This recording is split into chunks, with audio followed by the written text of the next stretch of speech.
பெரும்பான்மை நிரூபிக்கணும்னு வருமா? இது ஒண்ணுமே புரியலங்க. எனக்கு என்னன்னா, இவங்களோட ஸ்டாண்டே பார்த்தீங்கன்னா, திருமாவளவன் எவ்வளோ எக்ஸ்பீரியன்ஸ் இருக்கும், கம்யூனிஸ்ட்டுக்கு எக்ஸ்பீரியன்ஸ் இருக்கும், ஐயுஎம்எல்க்கு எக்ஸ்பீரியன்ஸ் இருக்கும். காங்கிரஸ விட்டுருங்க. அது பேச்சுல கூட வேணாம் விட்டுருங்க. அவங்க துரோகம் பண்ணிட்டாங்க. அது வந்து நம்ம யோசிக்க வேணாம். இப்ப இவங்க என்ன பண்றாங்கன்னா, நம்ம 4 எம்எல்ஏ ரிசைன் பண்ணிடுறாங்கல்ல. ரிசைன் பண்ணா இவங்களோட நீடே தேவையில்லாத ஒரு சூழ்நிலை தானே வந்துரும். ஒரு டிவிகேக்கு. அப்போ அவன் என்ன பண்றான், டிவிகே என்ன பண்றான்னா, இவங்களுக்கும் முதுகுல குத்திருக்கான் எனக்கு தெரிஞ்சு. சொல்லாமயே இவங்க முதுகு குத்திருக்கான். வெளிய சொல்ல முடியல. இப்ப நம்மள முதுகு குத்துல கூட நம்ம சொல்லிடுறோம். விசிகாவ சொல்ல முடியல, கம்யூனிஸ்ட்க்கு சொல்ல முடியல, ஐயுஎம்எல்க்கு சொல்ல முடியல. ஏன்னா இப்ப 5 எம்எல்ஏ வந்துட்டானுங்க. ரிசைன் பண்ணிட்டு 5 எம்எல்ஏ இவன் ஜெயிக்கிறான். இல்ல வந்து கம்மியா இருந்தா ஒரு 6 மாசம் ஆட்சி ஓட்டிடலாம். இதுதான் வந்து டிவிகே வந்து இவங்களுக்கு சொல்றேன். அதாவது இவ்ளோ நம்பிக்கை இல்லாத ஒரு அவன பத்தி புரிஞ்சுக்காம, நடிகன்ற ஒரு பிம்பம் மட்டும் தான் இருக்கு. நல்லவனா கெட்டவனா அரசியல்ல அவன் வாய்ஸ் எப்படி நிக்கும்? ஸ்டாண்டர்டா இருப்பானா அவன்? அப்படின்னு கூட யோசிக்காம, இவரு வந்து அங்க போய் முட்டு முட்டு குடுத்ததும் சரி, ஆதரவு குடுத்ததும் சரி, எனக்கு சுத்தமாவே வந்து இது சரியான நிலைப்பாடு கிடையாது. அப்படின்னு தான் தோணுது எனக்கு. சரியான நிலைப்பாடு கிடையாது. சொசைட்டிக்கு நிலைப்பாடு கிடையாது. இன்னொரு துரோகம் அவங்க பண்ணிட்டு இருக்காங்க. தெரிஞ்சே பண்றாங்கன்னு நெனைக்கிறேன். மக்களுக்கு எதிரா நடக்கிற எந்த ஒரு விஷயத்துக்கும் இவங்க கண்டனம் வந்து தெரிவிக்க மாட்றாங்க. கேட்டா நாங்க ரெக்வெஸ்ட் பண்றோம். ராஜ்மோகன் ரெக்வெஸ்ட் பண்றாரு இல்லையா? அது மாரி இவங்க என்ன பண்றாங்கன்னா, ரெக்வெஸ்ட் பண்றோம். அப்படின்னு தான் கம்யூனிஸ்ட்னு சொல்லுது. விசிக்கும் அதே ஸ்டாண்ட் தான் எடுக்குது. எனக்கு தெரியாதுன்து. நாங்க ரெக்வெஸ்ட் பண்றது இது என்ன நிலைப்பாடு இது? இப்போ அந்த பிஎம் ஸ்ரீ வந்து அந்த மாணவர் ஏபிவிபி மாணவர் அமைப்பு போய் பார்த்துச்சுன்னா, அது கண்டனம் வந்திருக்கணும்ல. மறுபரிசீலனைன்னு சொல்றாரு. அதுக்கு கண்டனம் வந்திருக்கணும். அதுக்கு வரல. இன்னைக்கு ஒரு காங்கிரஸ்காரன் வந்து சொல்லியிருக்காரு அமைச்சர். என்ன சொல்லியிருக்காரு? இந்த முதலமைச்சர் வந்து துணைவேந்தரா இருக்க வேணாம். ஆளுநர் இருக்கட்டும். அவங்களோட ஸ்டாண்டெல்லாம் எவ்வளோ கஷ்டப்பட்டு அந்த தீர்ப்பு வாங்கணும் நம்ப. அப்ப அந்த சுயாட்சிக்கு எதிரா ஒரு நிலைப்பாட காங்கிரஸ் அமைச்சர் இவங்க அமைச்சரவை இப்போ விசிகாவோட அமைச்சரவை தானே அது. விசிகா பங்கு பெற்றிருக்கு இல்லையா? அப்ப அது கண்டன குரல் வந்திருக்கணும்ல. கம்யூனிஸ்ட் வெளிய இருந்து ஆதரித்ததுல, இந்த ஆட்சிக்கு அவங்களும் கண்டன குரல் வந்திருக்கணும்ல. ஐயுஎம்எல் கண்டன குரல் குடுத்துருக்கணும்ல. இது வந்து மாநில சுயாட்சி. இதுல நீங்க வந்து இது மாரி பேசக்கூடாது. ஸ்டாப் பண்ணுங்க. அப்படி அந்த மாரியும் இல்ல. ஏதோ பட்டும் படாம, தொட்டும் தொடாம மக்களுக்கே எதிரா தான் இவங்க இப்ப செயல்படுறாங்க. இது எப்படி வந்து ஃபேஸ் பண்ணுவாங்க? இவங்க என்ன நெனச்சுட்டு இருக்காங்கன்னா, நடிகை பிம்பம் இருக்கு. மக்கள் வந்து அரசியல் படுத்துதலாம் வேண்டாம். கொள்கை ரீதியாலாம் அவங்ககிட்ட போய் நிக்க வேணாம் நம்ம. அது வேலைக்கு ஆகாது. நம்ம வந்து ஒரு நடிகன் பின்னால நின்னுட்டோன்னா, அவன பார்த்து ஓட்டு போட்டுருவாங்க. நம்ம ஜெயிச்சிடலாம். இந்த ஸ்டாண்ட்ல தான் வந்து காங்கிரஸ் எல்லாமே முடிவு பண்ணியிருக்காங்க. இது அந்த கட்சிக்கும் சரி கிடையாது. அந்த நடிகருக்கும் சரி கிடையாது. மக்களுக்கும் சரி கிடையாது. இது மக்களா வந்து அந்த கல்ட்டு மனப்பான்மைலருந்து வெளிய வந்தா தான் இந்த மாரி பிரச்சனைலாம் தீரும்னு நெனைக்கிறேங்க. ரொம்ப கஷ்டமா தான் இருக்கு பேசுறதுக்கு.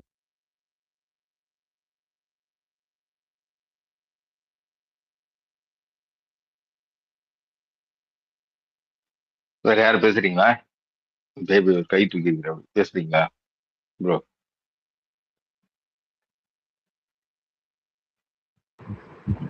பேபி பேசிடுங்க. பேசிட்டீங்கன்னா அடுத்து பேசி முடிச்சு விட்டுருந்தாங்க. அவர் பேசுற போல தமிழ் பேசுங்க. பேசுங்க. தேங்க்யூ. நான் ஆக்சுவலாக வந்து பேபி அவங்களோட தாட்ஸ் அதை கேட்டேன். பேசிக்காக வந்து விஜய் அவர் வந்து கொள்கையை வந்து கிட்டத்தட்ட சும்மா லைட்டாக அப்படியே தொட்டுட்டு போகிற மாதிரி தொட்டுட்டு போயிட்டாரு. ஆனால் அந்த நம்மளோட கொள்கையை நம்ம வந்து கரெக்டாக இம்ப்ளிமெண்ட் பண்ணி காமிச்சிருக்கோம். சமூக நீதியை இம்ப்ளிமெண்ட் பண்ணி காமிச்சிருக்கோம். அது என்ன ஒரு டிராபேக்னா, இவங்களுக்கு புரியுற லாங்குவேஜ்ல நம்ம சொல்லலை. அந்த அட்வர்டைஸ்மெண்ட்டை வந்து நம்ம செய்யலை. அதுதான் நம்மளோட மேஜர் ஃபெயிலியர். ஏன்னா பிஜேபி உள்ள வந்துரும் அப்படின்ற அந்த ஒரு லைன்ல நம்ம நின்றுட்டோம். அவங்கன்னா வந்தா வந்துட்டு போறாங்க, உங்களை விட அவங்க பெட்டர் அப்படின்ற நிலைப்பாடுக்கு அவங்கள தள்ளிட்டாங்க. they didn't understand the impact of fascist coming inside our state and நம்ம எந்த அளவுக்கு அவங்கள வந்து சொகுசா பாதுகாப்பா வச்சிருக்கோன்றத அவங்க கொஞ்சம் கூட உணரவே இல்லை. அதுக்கப்புறம் இந்த ஸ்மால் பார்ட்டிஸ் வந்து வெளியே போயிட்டு இப்ப பேசாம இருக்காங்க பார்த்தீங்களா. நம்ம முதல்ல வந்து அதை கடந்து போகணும். ஏன்னா அவங்க கரெக்ட் நம்ம முதுகுல குத்திட்டாங்க இல்லைன்னு சொல்ல, பட் இவங்களை பத்தி பேசி இவங்களை பெரிய ஆளாக்க வேணாம். let them go. We'll have to show them that Dalit or Muslims or minorities are just not a part of your party, but even DMK owns these group of people believe in DMK. அதை தான் நம்ம அடுத்த எலெக்ஷன்ல நம்ம காட்டணும். அதை நோக்கி நம்ம ஒர்க் பண்ண ஆரம்பிக்கிறோம். இதுதான் என்னோட கருத்து. தேங்க்யூ. இல்ல அவங்க வெளியே போறது அது அவங்க இஷ்டம், நம்ம அதெல்லாம் ஒன்றும் சொல்ல போறது இல்ல. ஆனா அதுக்கு வந்து ஸ்டெப்பு போடுறாங்கல்ல, அதனாலதான் நம்ம வந்து உங்களை கேள்வி கேட்கிறோம். இப்போ இவங்க அவங்க போறது அவங்களுடைய தனிப்பட்ட விவகாரம். அவங்க வந்து அவங்க முடிவு, அவங்க கூட்டணியில இருந்து வெளியே போய் விலக்கி இன்னொரு கூட்டணிக்கு ஆதரவு கொடுக்கறது. ஆனா அதுக்கு திமுக மேல அவதூறு பரப்புறதும், திமுக அதிமுக கூட்டணி பேச்சுவார்த்தை நடந்ததாகவும், அதனாலதான் நாங்க வந்து ஏதோ வந்து யோகிய மயிரா நாங்க நடிச்சுக்கிறோம் அப்படின்னு வந்து பேசுறது இருக்குல்ல, அதுதான் வந்து அதுக்குதான் நம்ம வந்து பதில் பேச வேண்டியதா இருக்கு. இல்லைன்னா இவனுக்கு எக்கேடு கெட்டு போனா நமக்கு என்ன, அதை பத்தி பிரச்சனை கிடையாது. இவனுக்கு போறானுங்க இருக்கிறானுங்க, அது அவங்களுடைய அரசியல் நிலைப்பாடு. பிழைப்புவாதத்துக்கு நக்கி பொழைக்கிறதுக்கு அவன் எங்கேயோ போறான் வர்றான். ஆனா இவன் போறதுக்காக, இவன் நக்கி பொழைக்கிறதுக்காக, இவன் பொறுக்கி திங்கிறதுக்காக திமுக மேல அவதூறு பரப்புறதுனால இந்த கேடுகட்ட சில்லறைகளை வந்து காரித்து போக வேண்டியதா இருக்கு. இல்லைன்னா நாம ஏன் அவங்களை பத்தி பேச போறோம்? இல்லைன்னா நம்ம பேச போறது கிடையாது. இப்போ அவதூறு பரப்பும் போது அதுக்கு பதில் சொல்ல வேண்டியதா இருக்குது. ஒருத்தன் வந்து குதிரை பேரன்னு சொன்னா, குதிரை பேரத்துக்கு வந்து நீங்க வந்து ஓபிஎஸ் சேர்க்கலையான்னு சில்ட்ர நாய் மாதிரி பேசுறான். அப்புறம் இன்னொருத்த என்ன சொல்றான், நீங்க பிஜேபி கூட கூட்டணி போலையாங்கிறான். அப்போ அவனுங்களுக்கு வந்து குதிரை பேரம்னா என்னன்னு தெரியல, கட்சி மாறுறதுன்னா என்னன்னு தெரியல. ஏன்னா இவனுக்கு பொறுக்கி திங்கிறானுங்க. பொறுக்கி திங்கிற நாய் எப்படி பேசுறான்னா அவனுக்கு கொஞ்சம் புரியுற மாதிரி பதில் சொல்ல வேண்டியது இருக்குது. அதனாலதான் இதை பேச வேண்டியதா இருக்கே தவிர, இல்லைன்னா இவனுக்கு எவங்கால நக்கி பொழைச்சா நமக்கு என்ன, இவன் போய் விஜய்க்கு நக்குனா நமக்கு என்ன, இவனுக்கு போய் இன்னும் எவன் காலை பிடிச்சி நக்கி பொழைச்சு வாழ்ந்தா நமக்கு என்ன, அதை பத்தி நமக்கு அவசியம் கிடையாது. ஆனா இவனுக்கு செய்யற சில்லறத்தனத்தை எல்லாம் தலித் அரசியல்னு கொண்டு வந்தா அதுக்கு நம்ம அதுக்கு பதில் சொல்ல வேண்டியதா இருக்கு. இதுவா தலித் அரசியல்? இது தலித் அரசியல் இல்ல, இது பிழைப்புவாத அரசியல். தலித் அரசியலுக்கும் இதுக்கும் துளியும் சம்பந்தம் கிடையாது அப்படின்னு சொல்ல வேண்டியதா இருக்குது. திமுக மேல அவதூறு பரப்புறதுனாலையும் அதுக்கு பதில் சொல்ல வேண்டியதா இருக்கு. அதனாலதான் வந்து நம்ம இது சொல்ல வேண்டியதா இருக்கு தவிர இல்லைன்னா வேற எந்த காரணமும் கிடையாது. தனிப்பட்ட முறையில இவனுக்கு கட்சி மயிராச்சு. திமுகவுக்கு ஒரு அரசியல் இருக்குது, அந்த அரசியல திமுக எப்பயும் செய்துகிட்டே இருக்கும். ஆனா இவனுங்க தான் அழுது ஒப்பாரி வைக்கிறானுங்கல்ல, எங்களை வந்து நீங்க வந்து எங்களுக்கு அதாவது விசிகாக்கு வந்து அமைச்சரவையில் இடம் கொடுத்தாதான் அது சமூக நீதி அரசுன்னு இவனுங்க வந்து ஒரு ஒரு எச்சக்கால வேலை செய்யறானுங்கல்ல, அதுக்காக நம்ம பேச வேண்டியதா இருக்கு. விசிகாக்கு சமூக நீதிக்கு என்னடா சம்பந்தம் இருக்குது? நீ அருந்ததியருக்கு எதிராக, அருந்ததியர் மக்களுக்கு எதிராக 3% இடஒதுக்கீடுக்கு போய் நீ வந்து RSS சங்கிக்கான நக்கனவன் அப்படின்னு நம்ம அடையாளப்படுத்த வேண்டியதா இருக்கு.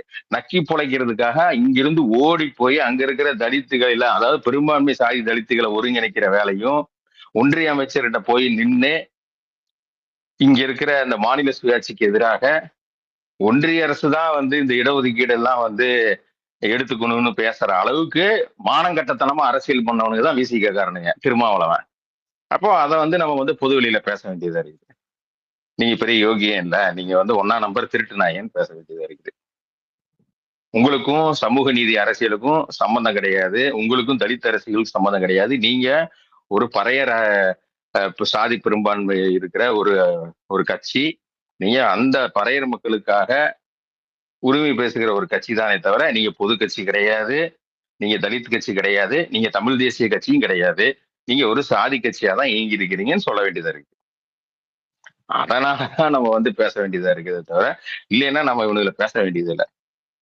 இவனுக்கு முதுகுல குத்திக்கிட்டு இவனுக்கு ஓடி போயிட்டு திமுக எங்களுக்கு வந்து அமைச்சரவையில இடம் கொடுக்கலங்கிறது வந்து எச்சக்கலத்தனம். ஏன்னா திமுக கொடுக்காது. திமுக தன்னுடைய அரசியல் நிலைப்பாட்டோட தான் இயங்க முடியும். திமுகவுக்கு ஒரு அரசியல் கொள்கை இருக்கு, மத்தியில் கூட்டாட்சி மாநிலத்தில் சுயாட்சிங்கிற அரசியல் கொள்கையோட இயங்குது. நீ திமுக வந்துட்டு திமுக எங்களுக்கு கொடுக்கலன்னு ஒப்பாரி வச்சுன்னா என்ன அர்த்தம்? அப்ப நீ திமுக கிட்டே வந்துருக்க கூடாது. நீ நக்கி எவங்கிட்டயா போய் நக்கி புடைக்கிறதுக்கு எதுக்கு திமுக மேல அவதூறு புறப்படும் தான் கேட்கிறோம். அதே மாதிரிதான் நம்ம திரும்பவும் சொல்றது என்னன்னா, விசிகால தான் தலித்துகள் இருக்கிறாங்க, அவனுக்கு கொடுத்தாதான் சமூக நீதி அரசியல்னு ஒரு காதல் செய்யல் கதையை சொல்லாதீங்க. தமிழ்நாட்டில் தலித் மக்கள் அதிகமாக இருக்கிற கட்சி திமுக தான். அதில் தான் பல மக்கள், அதாவது பல சாதி மக்கள், தலித் மக்களாக இயங்கக்கூடிய பல மக்கள் இருக்காங்க. விசிகாவில் ஒரு சாதி மக்கள் தான் இருக்கிறாங்க. ஒரு சாதி பெரும்பான்மை கட்சி தான் விசிகா தவிர விசிகாக்கு வேற அரசியல் கிடையாது. 8 சீட்டு கொடுத்து 7 சீட்டை பறையர் மக்களுக்கு கொடுத்த கட்சி தான் விசிக கட்சி. அதுக்கு தலித் மக்களில் கூட அருந்ததியர் மக்களுக்கோ இல்ல வந்து தேவேந்திர குல வேளாளருக்கோ யாருக்கும் சீட்டு கொடுக்காது. அது செய்யவும் செய்யாது. அது ஒரு சாதிக்காக மட்டும்தான் இயங்கும். 8 சீட்டுல 6 சீட்டு வந்து பறையர்களுக்கு, 1 சீட்டு வந்து கிறிஸ்தவ பறையருக்கு, ஒரு இஸ்லாமியருக்கு. இப்படிதான் அந்த கட்சி இயங்கி இருக்குது. அந்த கட்சி ஒரு பறையர் சாதி கட்சியா தான் இயங்கி இருக்குது. அந்த கட்சிக்கு பொது கட்சிங்கிற அரசியல் நிலைப்பாடும் கிடையாது. தலித் மக்கள்ங்கிற அரசியல் நிலைப்பாடு, தலித் அரசியல்ங்கிற அரசியல் நிலைப்பாடும் கிடையாது. தமிழ் தேசியன்னு பேசுகிற அரசியல் நிலைப்பாடு அது கிடையாது. அது ஒரு பிழைப்புவாதத்துக்கு அதிகாரத்தின் காலை நக்கி பிழைக்கிற ஒரு எச்ச கட்சி அது. அவ்வளவுதான். அது எங்கெல்லாம் அதிகாரம் கிடைக்கும்னு அலையுமோ அங்கெல்லாம் போய் நின்று அங்க போய் இருக்கிற எச்சில் எலும்பு துண்டுகளை பொறுக்கி திங்கிற கட்சியா தான் அது இருக்குது. அது தலித் அரசியல் கிடையாது. தன்னுடைய சமூக மக்களை அடகு வைக்கிற கட்சி வந்து தலித் அரசியல் கிடையாது. அததான் நம்ம வந்து திரும்ப திரும்ப சொல்லிட்டு இருக்கிறோம். பிழைப்புவாதத்துக்கு வாயில வந்ததை வட சொல்ற வேலையை தான் அது செஞ்சிட்டு இருக்குது. மானகட்டத்தனமா இன்னைக்கு பேசியிருக்கிறாரு. ஆதவர்ஜினா கிட்ட நான் வந்து போய் உட்காந்து அவர்கிட்ட வந்து அழுகாதீங்க நான் தடவி கொடுத்தான்னு பேசியிருக்காரு. ஆனா அதே நாள்ல உட்காந்து இங்க பிரஸ் மீட் 20 நிமிஷம் விஜய திட்டி தீர்த்திருக்காரு. எவ்வளவு ஒரு கேடுகட்ட தனம் பாருங்க. இப்படி ஒரு கேடுகட்ட மனுஷன் நீங்க எங்கேயாவது பாத்துருக்கீங்களா? ஒரே நிலைப்பாடு இருங்க, நாங்க அந்த காலகட்டத்துல விஜயை வந்து விமர்சிச்சோம் அப்படின்னு அந்த அரசியல் நிலைப்பாட்டை இருக்கிறது சரி.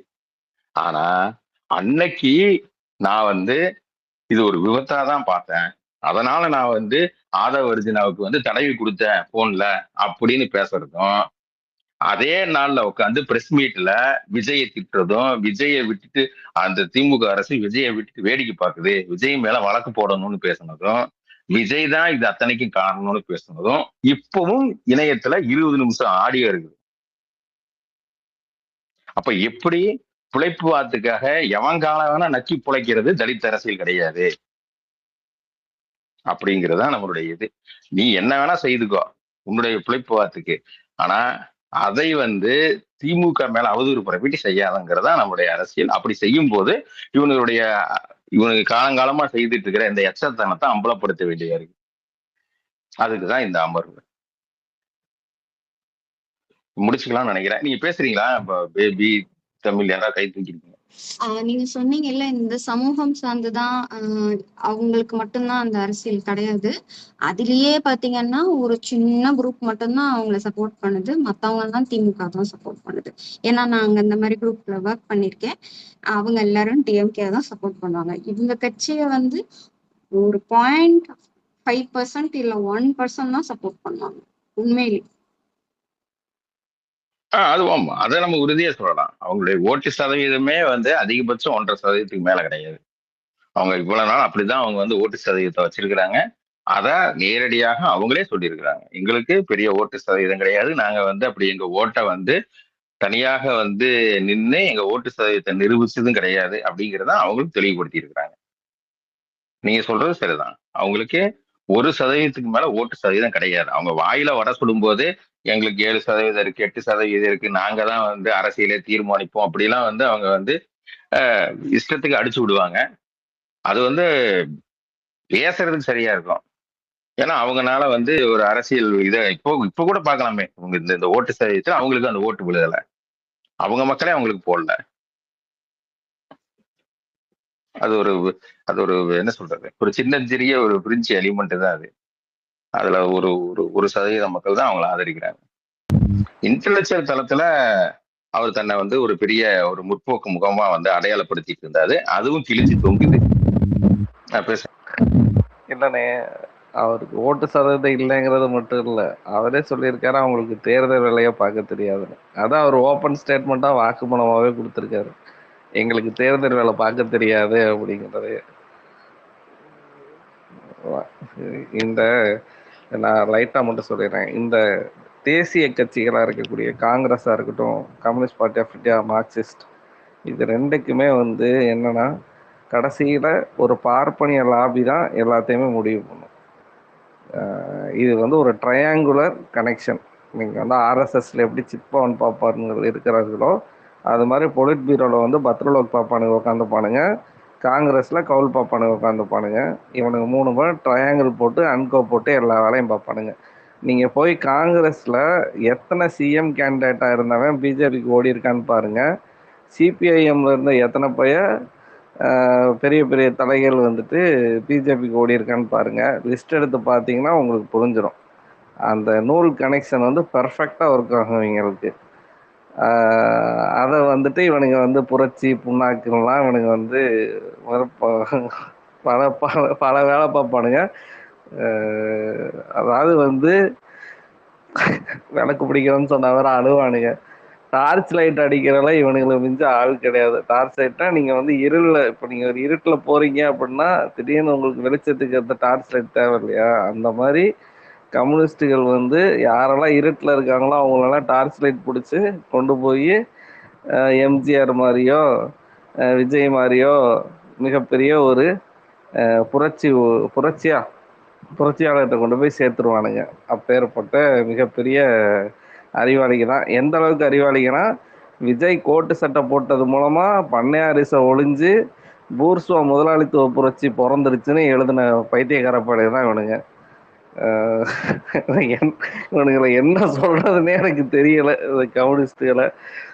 சரி, அடுத்து விசிகா வந்து என்ன, அவ்வளோதான். நிறைய பேர் நிறைய பேசிட்டாங்க. விஜயநந்தன் எல்லாரும் நம்ம பேச விரும்பலை அதில்.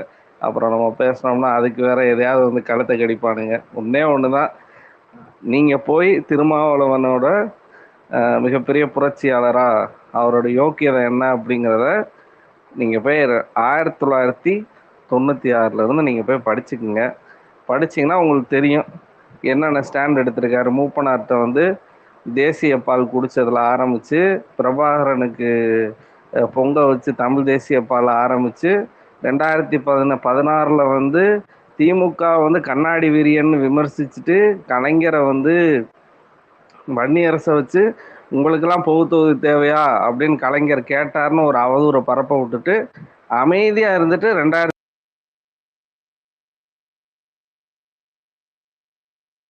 தான் இந்த திருமாவளவன். அதனால வந்து ஒன்று தான் சொல்லுவேன், திமுக உடன்பிறப்புகள் திமுகவை தாண்டி யாரையும் நம்பாதீங்க.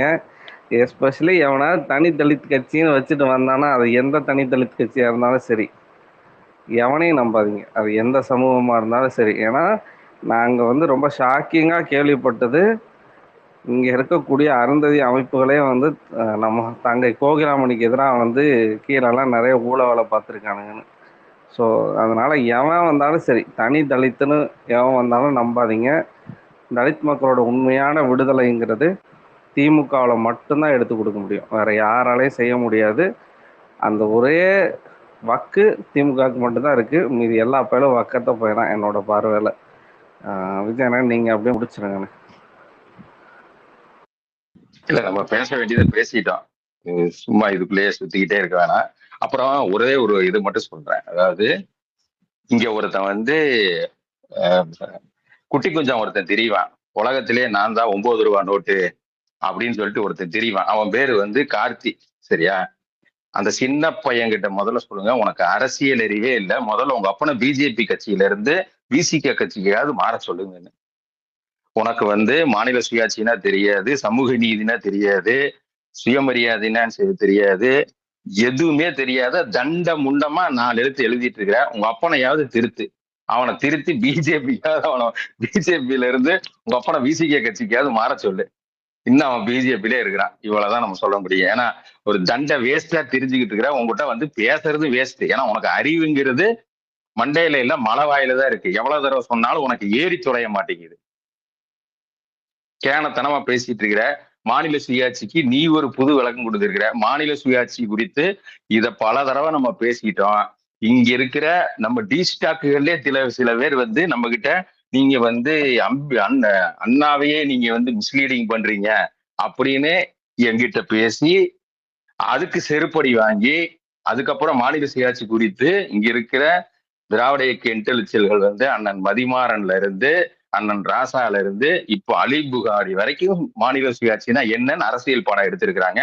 அந்த முட்டா புளுத்திக்கிட்ட போய் சொல்லுங்க, அதையாவது படிக்கிட்டான். அவன் மத்ததுதான் படிக்கிறது இல்லை, தண்ட முண்டமா திரியிறான். எவன் சொன்னாலும் காதுல கேட்கறது இல்லை. இப்படியாவது அவனுக்கு அறிவு வரட்டும். முதல்ல உங்க அப்பனை திருத்தி பிஜேபியில இருந்து வேற கட்சிக்கு மாத்த சொல்லுங்க அவனை. இவ்வளவுதான் லாஸ்டா நம்ம சொல்றது.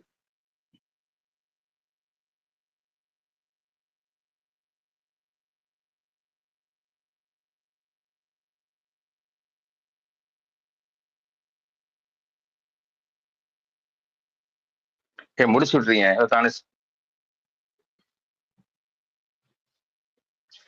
சரிக்கியா?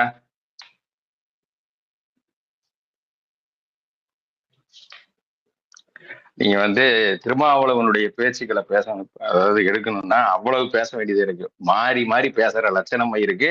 அந்த ஆளுக்கெல்லாம் முற்போக்கு முகமடி வேற போட்டுட்டீங்க, 4 பேர் திரியறானுங்க. இருக்கிறதுலயே கேடுகட்ட தத்தி அந்த கருமாந்திரம் தான். ஏன்னா 2 நாளைக்கு முன்னாடி ஒண்ணு பேசி வச்சிருக்கேன், நம்ம இன்னைக்கு இப்படி பேசினா நம்மளை காரி துப்புவானுங்களே அப்படிங்கிற அறிவும் கூட இல்லாம புதுசா ஸ்டெப்பு போடுற. அப்படி அந்த ஸ்டெப்பையாவது அவனை மாட்டியாவது போட்டு தொலை சொல்லுங்க. ஒரே ஸ்டெப்பாவது போட்டா கூட பரவாயில்ல, காரியாவது துப்பாம இருப்பாங்க. அததான் நம்ம சொல்லிக்கிறோம். அங்க இருக்கிறவனுங்க அதையாவது அவனுக்கு அந்த ஆள்கிட்ட சொன்னானுங்கன்னா அந்த ஆளுக்கு அறிவு வருதான்னு பார்ப்போம். ஏன்னா தண்டக்கரு மந்திரமா ஸ்டெப்பை வந்து மாத்தி மாத்தி போட்டுருக்குற. அப்படி ஒரு நாளைக்கு ஒரு ஸ்டெப்பு போடுற. அப்படி இன்னைக்கு போட்ட ஸ்டெப் எல்லாம் வேற லெவலு. ஆதவர்ஜினா கிட்ட போய் உட்காந்து அது விபத்துன்னு சொன்னேன், அவருக்கு நான் தடவி கொடுத்தேன், அவரே சோகத்துல இருந்தாரு அப்படின்னு சொன்னதெல்லாம் வந்து என்ன சொல்றது, ஒரு மைக்கேல் ஜாக்சனே மிஞ்சின ஸ்டெப் அது. அதெல்லாம் தேவையில்லாத ஸ்டெப்பு. ஏன்னா அப்படி சொல்லிட்டு இருந்த காலகட்டத்துலதான் விஜயை கழுவி ஊத்தி இருக்கிறாரு. விஜய் தான் காரணம் அப்படின்னு வந்து போட்ட ஆடியோ இன்னைக்கு வைரலா பரவிட்டு இருக்குது. அதனால இப்படி மாத்தி மாத்தி பேசுறத நிப்பாட்டியா? ஐயோ அறிவோட பேசியா கொஞ்சமாவது. இல்லைன்னா நீ ஒரு மாசத்துக்கு முன்னாடி என்ன பேசணும்னா கேட்டுட்டு வந்தா பேசி தொலையான்னு அவனுகிட்ட போய் அந்த கட்சிக்காரன் சொன்னாலாவது பரவாயில்ல. அந்த ஆளுக்கு அது அப்படியாவது அந்த ஆளுக்கு அறிவு வருதான்னு பார்ப்போம். இல்லைன்னா ஸ்டெப்பு போடுறதையாவது கொஞ்ச நேரம் அமுத்தி இருக்கு சொல்லுங்க. தானே சிரிக்கியா? யாரோ ஒரு புதுசு வந்திருக்கிறாங்க.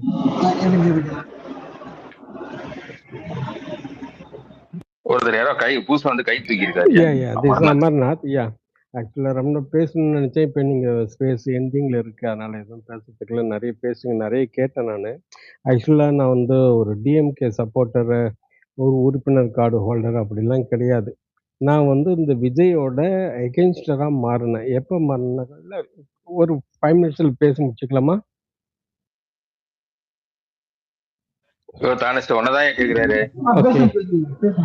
ஓகே ஓகே, ஒன்றும் இல்லை. இவர் வந்து பொய் சொன்னார் இல்லைங்களா இந்த கரூர் இன்சிடென்ட்ல. எனக்கு அன்னையிலேருந்து தான் அது வரை நான் வந்து ஆக்சுவலாக வந்து கொஞ்சம் விஜய் சப்போர்ட்டிங், பரவாயில்ல, ஒரு ஒரு தேர்ட் விங் வராங்க, ஸோ கொஞ்சம் இருக்கட்டுமே, ஒரு நியூ பார்ட்டி பரவாயில்ல, அதில் என்ன இருக்குது அப்படின்ட்டு தான் வந்தேன். எப்போ இந்த ஆக்டிங், இந்த டைரக்ஷன், அந்த ஸ்க்ரீன் பிளே எல்லாம் கையில் வச்சுக்கிட்டு படிச்சுக்கிட்டு சிஎம் சார் என்ன பழி வாங்குங்கன்ட்டு எப்போ இந்த ஆள் வந்து ஒரு வெளிவேஷமாக நடித்து மக்களை ஏமாத்தினானோ அதிலிருந்து தான் வந்து நான் கம்ப்ளீட்டாக வந்து அதுக்கு எகென்ஸ்டாக ஆனேன். ஸோ அதுக்கு எகென்ஸ்டாக ஆகணுன்னாக்கா நான் ஏன் டிஎம்கே சப்போர்ட் பண்ணேன்னா, இவர் இந்த விஜய் சொன்னதை ஃபுல்லாக டிஎம்கேவை, ஸ்டாலின் டிஎம்கேவுக்கு எனக்கும் தான் அப்படின்னு சொல்லிட்டு ஒன்றும் பொய்யா சொல்லி இந்த மக்களை ஏமாத்திட்டு வந்தாச்சு. சரி, ஓகே, இது வந்து ஒரு பெரிய டிஃபீட்லாம் நான் சொல்லவே மாட்டேன். ஏன்னா இது வந்து அவங்கெல்லாம் சொல்ல முடியும். நான் தான் வந்து அந்த கோர்ட்டே நான் வந்து நிறைய ட்வீட் போட்டிருந்தேன். இப்போ என்னை பிளாக் பண்ணி வச்சுருக்காங்க. பண்ண முடியல. ரிப்போர்ட் அடிச்சுட்டு ஒரு 2 நாள் அப்படி இருக்குது. ஒரு 2 நாள் சைலண்ட்டாக இருந்தால் திருப்பி ஆக்டிவேட் ஆகிடும்னு நினைக்கிறேன். என்னன்னா the difference between DMK and TVK just 17 lakhs. அதில் ஒரு 8.5 லட்சம் ஓட்டு வந்து இவங்க வாங்கி இருந்தாங்கன்னா அட்லீஸ்ட் இன்னும் ஒரு வின்னிங்ட்டு நான் சொல்ல வரல, அட்லீஸ்ட் இன்னும் ஒரு 20 தொகுதி வந்து இவங்களுக்கு வந்திருக்கும். அந்த 20 தொகுதி வந்து டிவிகேக்கு வந்து குறைஞ்சிருக்கும். ஸோ ஆட்டோமேட்டிக்காக நம்ம வந்து மேஜர் சிங்கிள் பார்ட்டியாக வந்திருக்கலாம். இந்த டிஃப்ரென்ஸ் வந்து 17 lakhs கூட கிடையாது, அந்த 8.5 லட்சம் தான். ஸோ இப்போ நடந்துச்சு. இப்போ எல்லாருக்கும் ஒரு அதிர்ச்சி தான். அதுலேருந்து எப்படி மீண்டு வரணும்னா த நெக்ஸ்ட் ஸ்டெப் எப்படி நம்ம அதை வந்து கெயின் பண்ணுறது அப்படின்றத யோசிக்கணும். இதில் வந்து எப்படி விஜய் வந்தாப்புல கம்ப்ளீட்டாக பொய் சொல்லி சிட்டியில் இந்த ஆதவர்ஜனா இவன் தான் மெயின் கல்பிரிட். கம்ப்ளீட்டாக இப்போ வந்து நம்ம இந்த 2 பேரும் எக்ஸ்போஸ் பண்ணோம். இப்போ இமிடியட்டாக வந்து நம்ம விஜயை எக்ஸ்போஸ் பண்ணால் அந்த அளவுக்கு மக்கள் வந்து ஏத்துப்பாங்களா இல்லையான்னு தெரியல. ஆனா, ஆதவ் அர்ஜுனாவ நம்ம டார்கெட் பண்ணி எக்ஸ்போஸ் பண்ணலாம். கிளீனா எக்ஸ்போஸ் பண்ணலாம். இதே ஆதவ் அர்ஜுனா தான் சிட்டில நம்மளுக்கு அந்த அருண் ஐபிஎஸ் வந்து இடம் குடுக்கல. நம்மள தலைவர் வந்து தடுத்து நிறுத்திட்டான், அது பண்ணிட்டான், இது பண்ணிட்டான். அவன அஸ்ஸாமுக்கு ட்ரான்ஸ்ஃபர் பண்ணணும் அப்படிலாம் சொல்லிட்டு இருந்தவன். ஸோ, இப்பயே அது தெரிஞ்சு அந்த அந்த டைம்லயே அந்த அருண் ஐபிஎஸ் கிளீனா சொன்னாரு. "உனக்கு எங்க நான் டினை பண்ணோம். நீங்க கேட்டதெல்லாம் குடுத்தோம். நீங்க சிலத கீப் அப் பண்ணல" அப்படின்ட்டு தான் சொல்லிட்டு இருந்தாரு. ஆனா, இவங்க எல்லாம் உண்மைக்கு மாறா திருச்சி, திருச்சி வேற விதமா சொல்லி தான் வந்தானுங்க. இன்னொன்னு சொல்லிக்கிறேன். So okay. The difference between 32% to 35% only 3% தான். அத வந்து அ தலைமைக்கு எனக்கும் எந்த ஒரு லிங்க்கும் இல்ல. நான் இப்ப தான் நியூ என்ட்ரி. நான் என்ன சொல்றேன், இது வந்து கம்ப்ளீட்டா இந்த அண்ணாமலைக்குன்ட்டு ஒரு வோட் ஷேர் இருந்தது. அண்ணாமலை வந்து தனியா வந்து ஒரு 7, 8% கிட்ட கொண்டு வந்தான். அந்த 7, 8%ல வந்து ஒரு 3% தான் வந்து ஏடிஎம்கேவுக்கு போச்சு. அந்த 4% அவனுடைய ஓட்டு சொந்த ஓட்டு வந்து கம்ப்ளீட்டா இவங்களுக்கு வந்தது. இல்ல யாருக்கு? இல்ல ஓட்டு பெர்சன்டேஜ் இல்ல ஒரே நிமிஷம். ஓட்டு பெர்சன்டேஜ் பேசுறதுக்காக இல்ல. அதை இன்னொரு நாள் பேசிக்கலாம். நம்ம இந்த ஓகே, ஓகே. இது வந்து ஓஹோ! டைட்டில்ல ஆமா வச்சு பேசுறீங்களா? ஆமா அந்த ஆமா துரோகிகள பத்தி பேசுறதுக்கு ஒண்ணுமே இல்லங்க. ஆக்சுவலா ஒரு டாக் இருந்தது இல்லைங்களா? இந்த ADMK versus DMK. ADMK and DMK is going to get together and forming the government with the lead of இபிஎஸ்ன்னு வந்தது இல்லைங்களா? அது முழுக்க முழுக்க ஓகே. ஒரு அதான்